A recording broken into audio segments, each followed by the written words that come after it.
I've got a presentation I've pulled together, which really is just going to focus on a couple key points just to illustrate where we are in this cycle for mining investments. So where are we in the mining cycle? What contributes to the cycle? And what conclusions I take from my highlights. So I'll start off this morning just to draw your attention to Major Drilling. We use Major Drilling, which is one of Canada's largest drilling service companies in the mining industry, as a good proxy for where we are in the cycle for mining activity. And what we have charted here for you is really just the gross revenues of Major Drilling annually.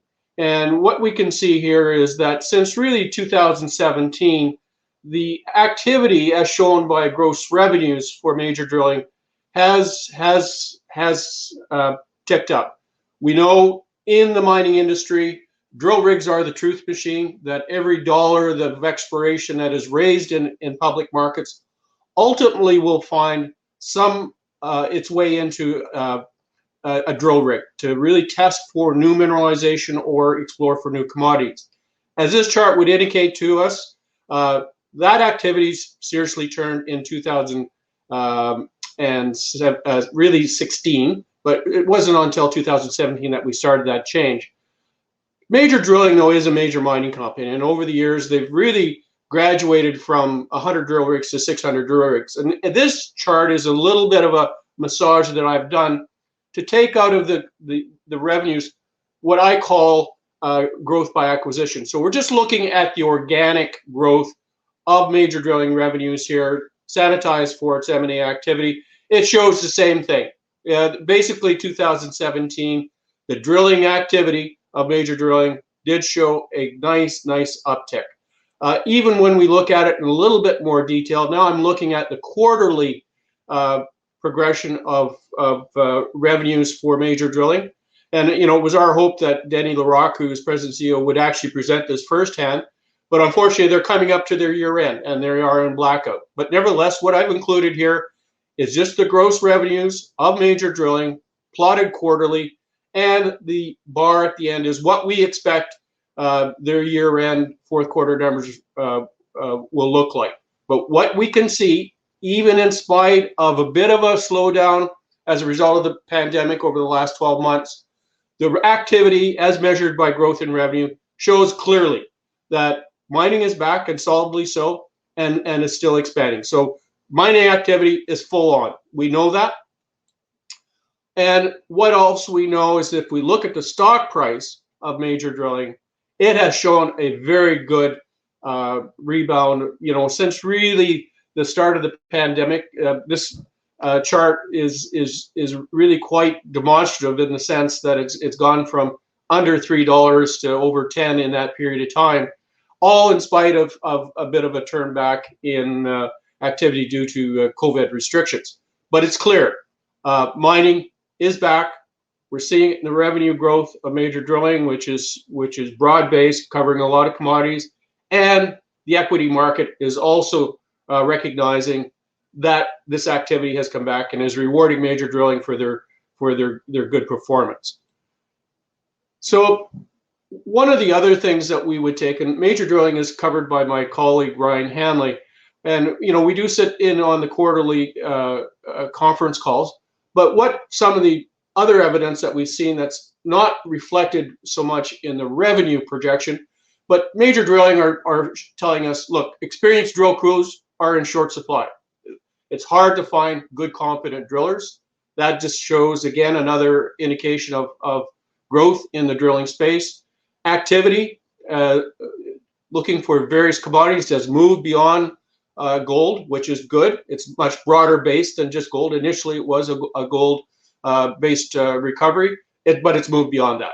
Also, exploration activity has gone international again. You know, initially it was really domestically driven, but that has moved beyond our domestic shores, and in fact has gone international. And to that end, Major Drilling, one of their recent announcements is they went out and bought another drilling company in Australia. And so they've moved back to Australia. Again, another evidence that that international activity has picked up across the board. And the other thing, which I didn't really plot up for you, but it's fair to say with the growth in revenues, so has the gross margin of major drilling. It's improved, and that means that the drillers are able to ask a better price because there is more of a shortage and more demand for their services. That's all very constructive, shows that mining is back and that the activity is actually at quite a robust level. And that's really the conclusions that we take from the major drilling as a proxy for the industry. The other thing that, as I've already pointed out, we've had some pandemic considerations slow down, but there's no sign that we're overextended in the sense that we're not back to the silly seasons that we saw back 2007 where, you couldn't get a driller and prices were, in the stratosphere. When you asked for a drill price, it was pretty high. So one of the other things we'll take a look at about when we look at where we are in the cycle. So major drilling has nicely shown us we're back. What are the other contributing features that drives the cycle? Clearly, higher or lower commodity prices, and that's impacted by economic activity, interest rates, supply side considerations, whether we have a growth in supply or not. Also, another part of the catalyst in the cycle is the willingness of investors to actually get involved. And that can be, are there competing sectors for investment dollars? Are there been new discoveries that's attracted attention?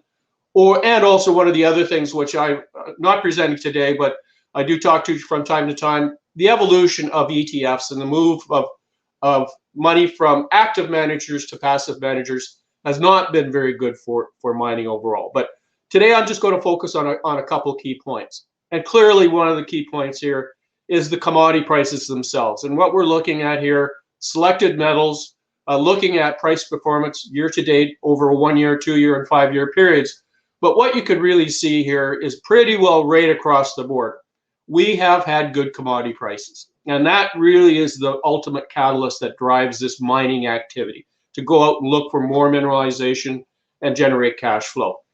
Initially, it was really quite a gold-driven, I would say, recovery. But as you can see from the chart, it's moved well beyond that to some of the platinum palladium group that have shown great performance. But more recently, it's really been the base metal suite of metals that have shown some very good performance. Iron ore, as an example, has had spectacular performance. Nickel, copper also have caught up. And some of what I'd call the new technology metals are also there. Things like lithium and cobalt. These are the newer technology.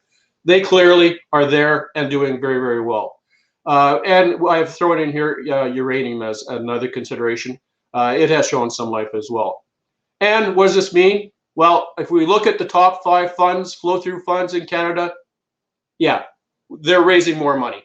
And this is only for the 6-month period, 2021, but we're already ahead of where we were previously. So clearly, investors are back. So everything is very constructive.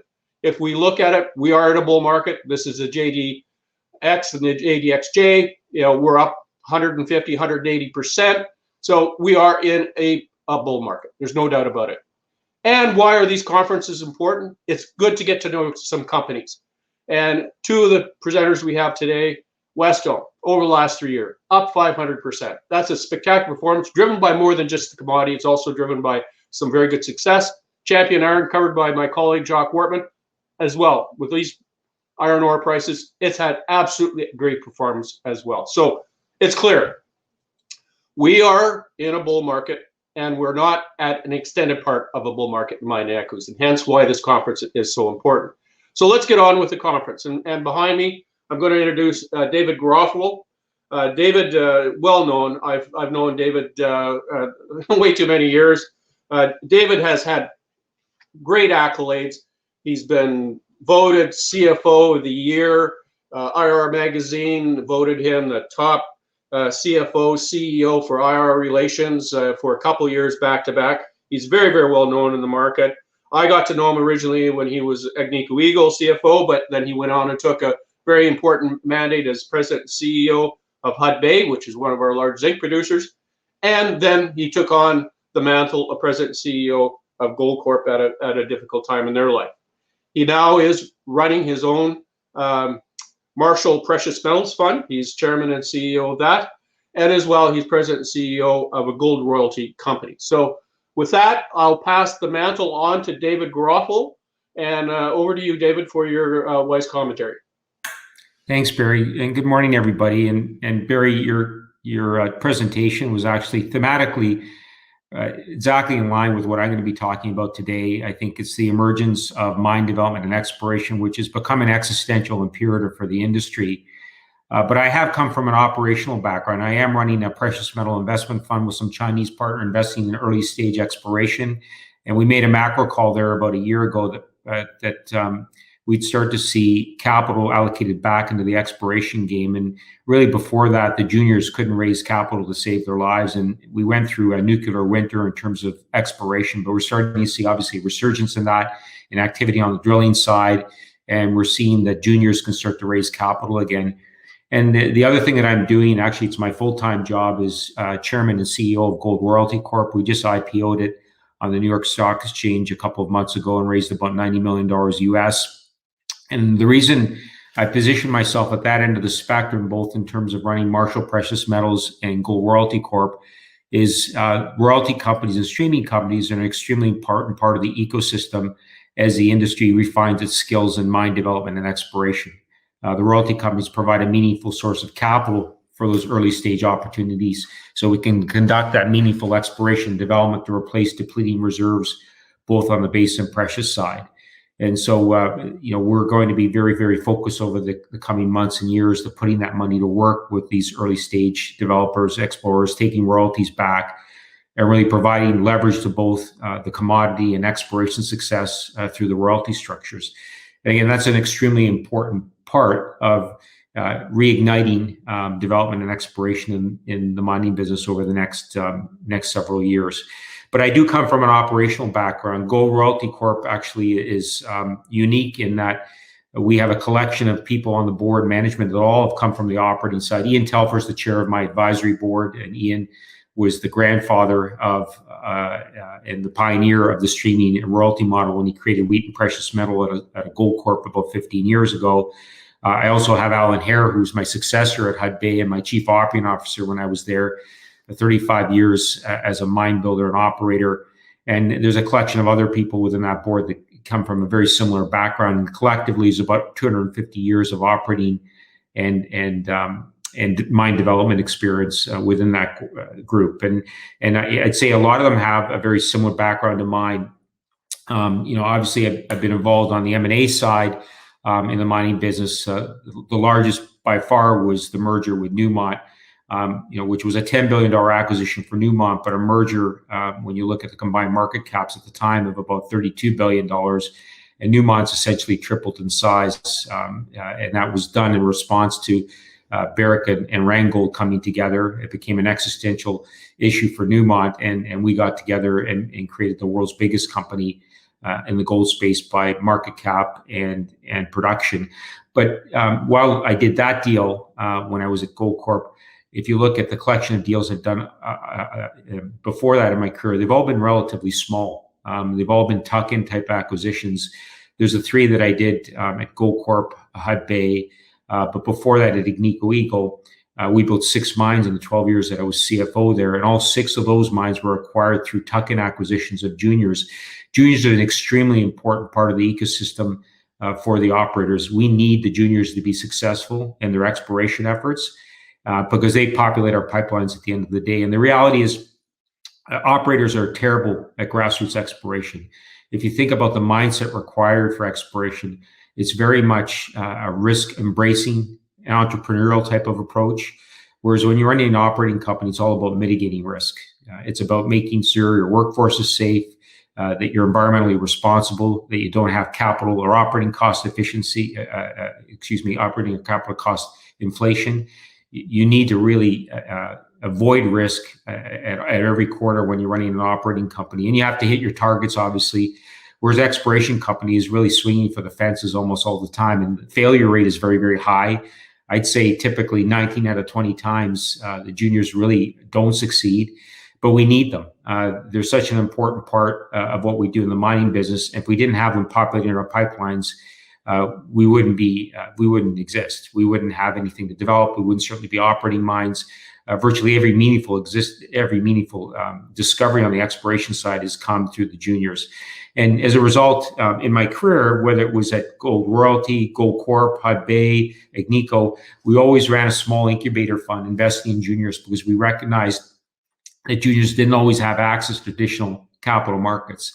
And they required our capital to continue what they do on the exploration side. So effectively what we did is we outsourced our grassroots exploration. And that's what the industry does, whether they mean to or not. They really leave the discovery game to the juniors who have that entrepreneurial and risk-embracing mindset required to make meaningful discoveries that eventually we can develop and apply our balance sheet operating experience on the operations side in terms of the established producers and operators. And again, I came from a mine development side. I've been involved in the construction of about 14 development stage assets over my career. Some of them you'll recognize, some of them are quite small. A couple of them don't exist anymore because the reserves have been exhausted. But again, virtually everything that you see here came through a discovery from a junior. Even Laurent, when Laurent was discovered by Agnico Eagle back in the 1980s, it was a very, very small producer, really more of an exploration stage company, became the behemoth it did today through its partnerships with juniors over time. And again, by applying its balance sheet, mine building expertise and operational expertise, was able to build LaRonde out and a collection of other assets that you see on this map. But through my career with Inmet, where I started back in 1990, Agnico, Hudbay, Gold Corp, we ended up developing about 14 assets or mines over the course of my career. Again, through partnerships with juniors, all of which we tucked in and applied our balance sheet and mine building expertise to bring these operations into productive capacity.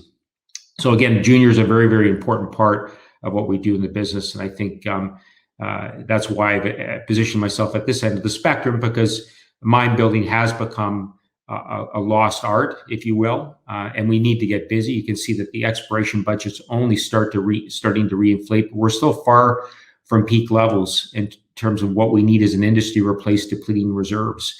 And while we've seen a resurgence in investment activity on the junior side over the last year or so, I'd still argue that it's still quite selective. It's not a wholesale embrace. We certainly haven't seen the generalists come into the sector in a meaningful way. And so we haven't seen that wall of capital that's required to replace depleting reserves. But I do think that's going to happen over the next year or two. We're going to have to see a meaningful investment in exploration and development in order to reverse this downward trajectory that we're seeing in reserves. And on the gold side, we've seen reserves decline about 40% over the last 6 or 7 years. And I should point out, this is simply through depletion. Virtually none of this is because we use lower gold prices or lower assumed gold prices in our reserve calculations. This is because the industry has been largely harvesting its existing operations over the last 6 or 7 years. And if you throw your mind back to 10 years ago, there's a very interesting reason for that. We came out of the credit crisis back about 10 years ago, and we saw a significant surge in gold prices, the previous cyclical high of about $1,900 an ounce. We saw base metal demand as very robust because we were in the midst of the Chinese super cycle. So we saw a coordinated rally in both the base and precious side. And as a result of that, there was a massive investment in new mine development at that time. And a lot of debt was strapped on by the established producers. And what we saw was massive cost inflation in both operating and capital costs, which ate away at the leverage proposition that investors were looking for when they were buying gold and base metal stocks. And so we saw actually precious metals and base metals rally quite strongly, but the equities did terribly because profitability actually diminished in the face of, at the time, all-time highs in both gold and copper and zinc for that matter. And so the investors, rightfully told us, focus on harvesting your existing business. You've over-leveraged. You have to start to generate free cash flow, pay back dividends. And that's what the industry did extremely effectively over the last 6 or 7 years, in that not only did they generate significant free cash flow and stabilize costs and saw their margins grow, return capital in the form of dividends and share buybacks, but the industry massively deleveraged. In fact, the gold industry, and I'd argue for the most part, the base metal sector is at net zero debt today. And in my 30-year career in the business, I've never seen that. So the balance sheets are extremely well positioned. But what we haven't done is reinvest back in exploration and development. So to stabilize costs, we stopped reinvesting back in exploration to replace depleting reserves. And that's why we find ourselves where we are today, where the average mine life of a gold deposit was 20 years 7 years ago, is now 10 years today. And that may still sound like a long reserve tail, but it's not, because typically from discovery to first production, it's a minimum of 10, 15, 20 years. So what that tells you is this downward trajectory that we're seeing in reserves is not going to be reversed anytime soon. And we have achieved peak gold production. So we're going to see a steady decline in gold production for the foreseeable future. That's hugely constructive for the gold price, at least sentiment-wise. Demand is being driven by things like low interest rates, quantitative easing, expansion of money supply, et cetera. We're going to see gold rally for the foreseeable future. And I'd argue that there's no reason we wouldn't achieve the previous cyclical high of $3,000 an ounce, which was 1981's gold price. In today's dollars, $850 an ounce in 1981 was about $3,000 an ounce. But we have a remarkable inelasticity of supply to price because the lead time to production is so long. So even if a major discovery were made tomorrow to reverse this downward trajectory in reserves, we're not going to see the evidence of that in production for the foreseeable future. And the industry really isn't making any meaningful investment in new production capacity, in new mines. We've lost those skills over the last 6 or 7 years. We're going to have to refine them. And I would argue it's a similar trajectory on the base metal side. We've seen reserves, at least the quality of the reserves, decline. And we're going to have to see a meaningful investment back into exploration in order to reverse that downward trajectory. It's become an existential imperative for the industry to focus on that and reverse that downward trajectory. And the other thing that will drive is cost structures. As the industry finds itself in investing back, we've seen very stable costs over the last several years. You can see the cash costs for gold and copper have been remarkably stable, and that's been driven by things like weak local currencies, low energy prices. But we're in the midst of what I would argue is a hyperinflationary cycle in the general economy. With all the monetary easing that we've seen, we are starting to see the evidence of inflation. The headline inflation in the US most recently was over 4%, but I think all of us know that real inflation is considerably higher than that. I'm assuming that some of you have tried to buy a house recently. It isn't 4% inflation. It's far above that. And we're seeing evidence of significant inflation across the space. So what I think that means for the industry is, because we're going to have to redevote capital and investment back into mine development and exploration, and we're going to see constraints on things like drilling and on machinery and equipment and people. We're still dealing with a demographic challenge in the mining industry. We're just not graduating enough engineers and geologists and metallurgists to replace the ones that are retiring. We're going to see massive cost inflation driven by hyperinflation in the economy. But I also think because the industry is going to have to devote a wall of capital back into mine development and exploration to replace depleting reserves and production, we're going to see massive cost inflation. What that tells you is the industry really hasn't learned anything. We overcompensated by harvesting our existing assets and not meaningfully deploying capital into new mine development and exploration. And now we're going to have to overcompensate. We're going to see the pendulum swing wildly to the other end, and we're going to see massive cost inflation. It's inevitable because mine lives have become so short that we're going to have to massively invest capital into the sector. So that's great for the juniors. You're going to see a lot of generalist interest back in exploration, I think, in the foreseeable future. And you're going to see the established producers start to re-leverage their balance sheets to an extent and start to invest back to replace their depleting reserves and production. And as I said, on the copper side, there's been a meaningful decline both in reserves from productive assets. There's a lot of fluff in this reserve profile. You can see it's relatively flat, but there's a lot of undeveloped reserves in these profiles that you see here. I think what you really need to pay attention is the reserve grade, which has gone down almost 50% over the last 10 or 15 years. What it's telling you is that the quality of reserves have come down. The near surface high grade deposits on the copper side have been found. You're having to go to larger tonnage, low grade deposits, which means more capital intensity because you need bigger equipment, you need bigger infrastructure, bigger mills. And so that really highlights the challenge of replacing depleting reserves from existing productive assets, because generally the lead time for the large capital intense type copper projects is quite a bit longer than it is for the smaller deposits that were developed back in the past. We're not going to see a meaningful increase in copper production anytime soon. And that's a challenge for the general economy because there's a drive to decarbonize our industries. And copper is a meaningful part of helping that decarbonization effort, whether it's in electrical vehicles, whether it's in improving electricity grids. Copper is an extremely and fundamental element of that. And the industry is ill-equipped to meet the demand requirements, which is bullish for copper prices, obviously bullish for gold because of the supply constraints there and the macroeconomic dynamics and monetary easing. But really, the industry just does not have elasticity of supply to price. We're not going to see a meaningful supply response for quite a bit of time, which means we're going to have to reinvest back in exploration and development in a very meaningful way for the foreseeable future on both the base and precious side. So we are going to see cost inflation, and that's a challenge. I don't know the answer to that, but we've overdone it in both extremes in the cycles, and as a result, we're going to see that cost inflation creeping back into the industry. David, my apologies. Mark here. We have 1 minute left. We're just about to move over to our next session. Yeah, then I'm going to wrap up here and just say that if you're not finding it, you're going to have to buy it. And you're going to see a resurgence in M&A in a very, very meaningful way.